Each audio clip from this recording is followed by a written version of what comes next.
wabarakatuh. Halo bro, sis, ketemu lagi dengan saya Sultan Miladianto dalam SM Channel. Untuk kali ini saya akan memberikan sedikit ulasan tentang pencemaran nama baik di dalam sosial media. Perlu diketahui, hukumnya adalah Undang-Undang ITE, yaitu Undang-Undang Nomor 19 Tahun 2016 tentang perubahan atas Undang-Undang Nomor 11 Tahun 2008 tentang informasi dan transaksi elektronik. Saya memberikan ulasan tentang pencemaran nama baik ini karena saya melihat di berita-berita sosial media, begitu juga ada beberapa teman konsultasi dengan saya berkaitan dengan pencemaran nama baik, bahwasanya dia merasa dicemarkan, atau ada juga beberapa klien itu menanyakan karena dia dilaporkan karena tuduhan pencemaran nama baik seperti itu. Sehingga saya memberikan ulasan ini, siapa tahu ada teman-teman yang lainnya juga membutuhkan sedikit sumbangsi dari saya seperti itu. Pencemaran nama baik di dalam Undang-Undang ITE itu kebetulan diatur di pasal 27 ayat 3, di mana berbunyi setiap orang dengan sengaja dan tanpa hak mendistribusikan dan atau mentransmisikan dan atau membuat dapat diakses informasi elektronik dan atau dokumen elektronik yang memiliki muatan penghinaan dan atau pencemaran nama baik. Nah, di pasal inilah yang seringkali digunakan oleh para penegak hukum untuk melakukan tindak lanjut dari pencemaran nama baik di sosial media. Sebelum kita kupas di pasal ini, biasanya banyak pertanyaan tentang pencemaran nama baik itu dikategorikan sebagai delik aduan atau delik biasa.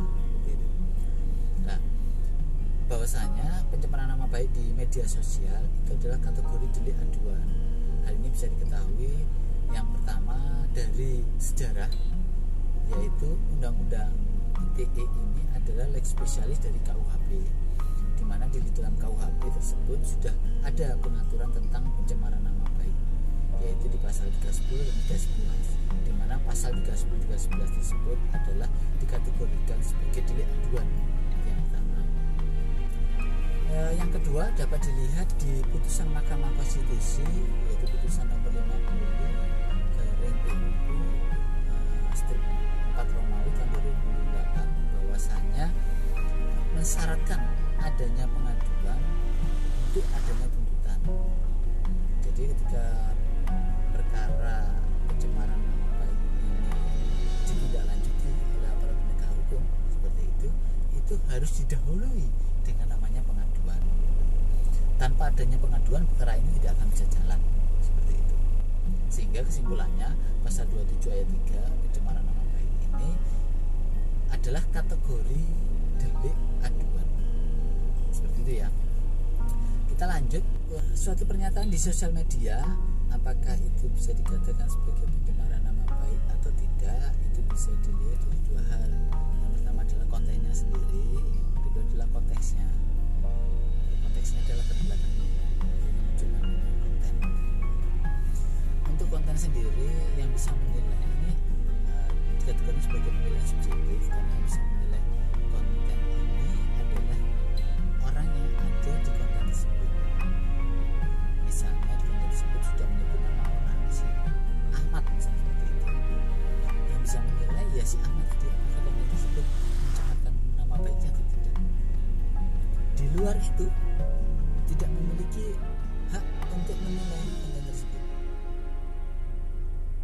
Artinya kebetulan tadi namanya di situ adalah Ahmad, kemudian ada orang lain yang merasa dirugikan atas konten tersebut, akhirnya dia melapor kepada polisi. Saya yakin akan ditolak karena legal standingnya tidak ada.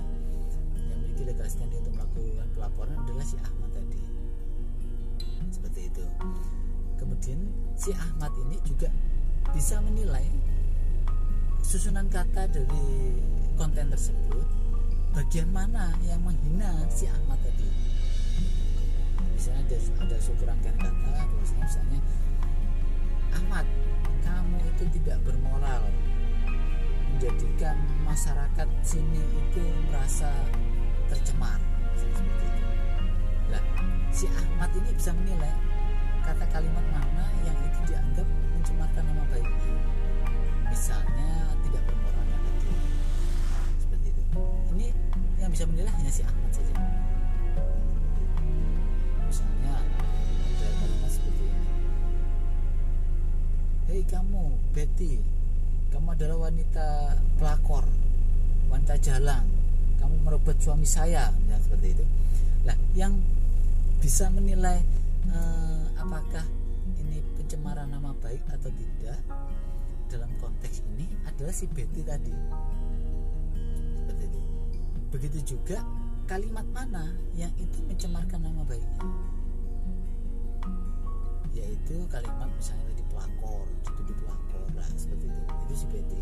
Itu untuk konteks, sehingga penilaiannya adalah subjektif. Dari situ bisa diketahui legal standingnya, siapa yang memiliki hak untuk melaporkan. Ya, kalau misalnya di dalam konteks tadi ada si Ahmad atau si Betty, kemudian kok malah orang lain yang melaporkan kepada pihak yang berwajib, bisa otomatis akan ditolak. Yang memiliki legal standing adalah si Ahmad atau si Betty tadi. Kemudian kita lanjut untuk yang konteks. Untuk konteks ini adalah penilaian secara objektif. Jadi adalah ini yang melatar belakangi munculnya konten. Jadi konteks ini adalah penilaian secara objektif, di mana melihat menilai dari sudut pandang yang berbeda. Misalnya diantaranya suasana hati dari orang tersebut, artinya yang membuat konten tersebut itu suasana hatinya seperti apa, seperti itu. Tertekankah atau tidakkah, atau ada masalahkah atau tidakkah, seperti itu. Kemudian misalnya yang kedua adalah katanya dengan tujuan membuat konten tersebut adalah konteks tersebut adalah apa tujuan, maksud dan tujuannya, seperti itu. Kalau maksud dan tujuannya baik, ini bisa jadi tidak menjadi masalah, seperti itu. Terus yang ketiga misalnya katanya dengan kepentingan, adakah kepentingan dibalik dari konteks yang disampaikan di sosial media itu apa, seperti itu. Nah, untuk menentukan ini membutuhkan namanya saksi ahli, contohnya saksi ahli bahasa, saksi ahli psikologi, saksi ahli politik, saksi ahli komunikasi, saksi ahli hukum, seperti itu. Sehingga dari situ nanti bisa disimpulkan apakah pernyataan tersebut ada niatan jelek, ada niatan yang buruk, seperti itu. Ketika ada niatan yang buruk, sangat dimungkinkan ini adalah memang benar-benar perkara pencemaran nama baik, seperti itu. Nah, dari konteks dan konten ini kemudian dikomparasi dengan pasal 27 ayat 3, seperti itu. Sehingga nanti apakah bisa diketahui unsur-unsurnya bisa terpenuhi atau tidak, di mana unsur dari pasal 23 yang pertama adalah setiap orang ini adalah subjeknya itu yang bisa dimintai pertanggungjawaban itu ada atau tidak, benar atau tidak orang. Itu yang pertama. Terus yang kedua adalah sengaja atau tanpa hak mendistribusikan dan atau mentransmisikan atau membuat dapat diakses informasi elektronik atau dokumen elektronik tadi. Dia memiliki hak atau mendapatkan izin dari itu. Ketika dia memiliki hak atau mendapatkan izin, bisa otomatis tidak menjadi masalah. Sebagai contoh, orang-orang yang terkadang ketika dia mendapatkan izin atau memiliki hak itu adalah wartawan. Wartawan itu berdasarkan undang-undang pers memiliki hak untuk mendistribusikan, mentransmisikan atau membuat dapat diaksesnya informasi atau transaksi elektronik tersebut, seperti itu. Tetapi wartawan sendiri memiliki mekanisme bagaimana sebelum mendistribusikan atau mentransmisikan atau menjadikan dapat diakses informasi elektronik atau dokumen elektronik tersebut memiliki mekanismenya. Di antaranya biasanya mekanismenya adalah dia memang benar-benar wartawan yang tercatat sebagai anggota wartawan, mendapatkan surat tugas dari media elektronik atau media cetak tertentu, misalnya ada mekanisme seperti itu yang itu kan benar-benar sebagai wartawan. Kemudian mekanismenya biasanya ada namanya konverter lebih dulu sebelum dia akan mempublish. Misalnya ada berita yang menyudutkan orang tertentu, dia akan konfirmasi dulu pada orang tertentu tersebut pernyataannya seperti ini. Andai kata sudah diminta informasinya, kemudian mendapatkan izin, atau setelah meminta konfirmasi berulang kali ternyata tidak ada tanggapan, kemudian akhirnya dia menyampaikan membuat suatu pernyataan di sosial media atau di tabloidnya atau di laman yang itu dikategorikan sebagai dokumen elektronik atau informasi elektronik, nggak jadi masalah. Contohnya seperti itu, artinya dia memiliki hak atau mendapatkan izin seperti itu. Atau juga pejabat publik yang itu memang memiliki kewenangan untuk memberikan suatu pernyataan, nah itu nggak menjadi masalah seperti itu. Kemudian unsur yang ketiga adalah memiliki muatan penghinaan atau pencemaran nama baik. Untuk menafsirkan penghinaan atau pencemaran nama baik ini tidak boleh dilepaskan dari KUHP, terutama di pasal 310-311. Aristusila dalam bukunya Kitab Undang-Undang Pidana memberikan suatu bantuan penjelasan untuk menafsirkan pasal 27 ayat 3. Yang pertama adalah katanya dengan pencemaran itu ketika dilakukan di muka umum. Dalam konteks sosial media ini, sepanjang informasi elektronik atau dokumen elektronik itu dapat diakses banyak orang, itu sudah masuk kategori pencemaran. Jadi ibaratnya adalah dapat diakses banyak orang dan dapat dilihat banyak orang, itu kategori sebagai pencemaran. Seperti itu. Tetapi kalau misalnya informasi dan transaksi elektronik tersebut itu hanya person to person,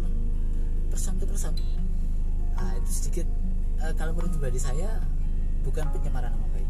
Misalnya saya WA kepada seseorang, hanya ke seseorang tadi, atau saya SMS hanya ke seseorang tadi, nah, itu tidak dikategorikan sebagai pencemaran nama baik. Seperti itu. Itu harus juga. Terus yang kedua itu kaitannya dengan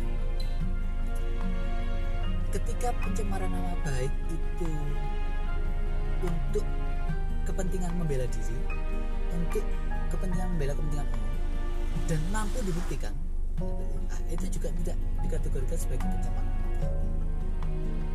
Misalnya saya bercontoh tadi Betty ya, Betty itu menyatakan bahwasanya kamu ini wanita pelakor, seperti itu, merebut suami saya, seperti itu.